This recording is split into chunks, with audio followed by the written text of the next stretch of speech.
গত পরশুদিন আমি একটা কাতলা মাছের রেসিপি করেছিলাম। কি কি দিয়েছি আমি তোমাদের এখানে দেখাবো। প্রথমে আমি 8-10 পিস মাছ, আমি কাতলা মাছ ভেজে রেখেছিলাম, একটু কড়া করে ভেজে রেখেছিলাম। আর এরপর আমি তেল গরম করে আমি তেজপাতা, শুকনো লঙ্কা আর এর মধ্যে দেব গোটা গরম মশলা। এই গোটা গরম মশলা দিয়ে আমি একটু আঁচটাকে বাড়িয়ে আমি ভালো করে গরম মশলাটাকে ভেজে নেব। এই রেসিপিটা আমি নিজের মতো করে করেছি। আমি সবসময় রান্না আমি দেখতে ভালোবাসি। আচ্ছা, এরপরে আমি দেব টমেটো, আদা, পেঁয়াজ, রসুন এর মধ্যে রয়েছে আদা, পেঁয়াজ, রসুন আর টমেটো পেস্ট। এটাকে প্রথমে দিয়ে দেবো, দিয়ে আমি খুব ভালো করে নাড়িয়ে নাড়িয়ে বেশ কিছুক্ষণ ধরে আমি এটাকে ঢাকা দিয়ে দিয়ে একটু ফ্রাই করে নেব। এরপর আমি একটা আলাদা পাত্রের মধ্যে রেখেছিলাম কাজু, চারমগজ, সাদা সর্ষে আর কালো সর্ষে পরিমাণ মতো সমান সমান পরিমাণে করে আমি একটা পেস্ট বানিয়ে রেখেছিলাম। এই পেস্টটাকে আমি অর্ধেকটা যখন ভাজা হয়ে যাবে তারপর আমি এই পেস্টটাকে দিয়ে আবার একটু কষাবো। এর মধ্যে দিলাম আমি ধনে জিরে গুঁড়ো, আর একটু সামান্য দিয়েছিলাম এই ধনে জিরে গুঁড়োর মধ্যে আমি একটু দিয়েছিলাম গোলমরিচের গুঁড়ো।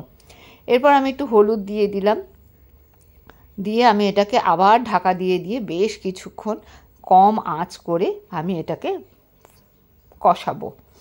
এখানে আমি একটু স্বাদ মতো নুন দিয়ে দিলাম, মাছ ভাজার সাথেও আমি নুন দিয়েছিলাম। তো এইভাবে আমি ভালো করে কষাবো। এবার দেখতে পাচ্ছ তোমরা কীরকম আমি কষিয়েছি, খুব কম আছে যাতে পুড়ে না যায়, এটা খেয়াল রাখতে হবে।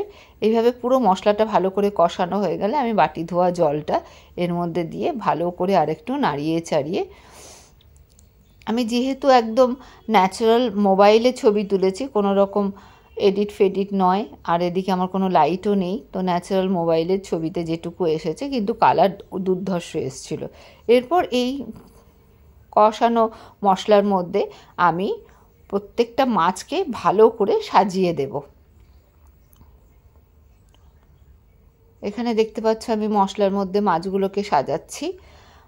মাছগুলোকে ভালো করে সাজানো হবে, তারপর আমি এটাকে একটু ওলট পালট করে খুব কম আছে এটাকে ঢাকা দিয়ে দিয়ে করব আমি, যাতে মাছের মধ্যে মশলার যে রসটা ঢোকে। তো আমি এইভাবে সাজিয়ে প্রত্যেকটা মাছকে আমি এরকমভাবে সাজিয়ে এরপর আমি একটু ওলট পালট করে দেবো, দিয়ে আমি এটাকে কিছুক্ষণের জন্য ঢাকা দিয়ে সিম করে রেখে দেব। এইভাবে কিছুক্ষণ হওয়ার পর এইভাবে আমার মাছের 5-7 মিনিট পর খুলে দেখবো এরকম দেখতে হয়েছে। এটা ভীষণ টেস্ট হয়েছিল। লাস্টে নামানোর সময় তোমরা একটু গরম মশলা দিয়ে দেবে, আমিও গরম মশলা দিয়েছিলাম।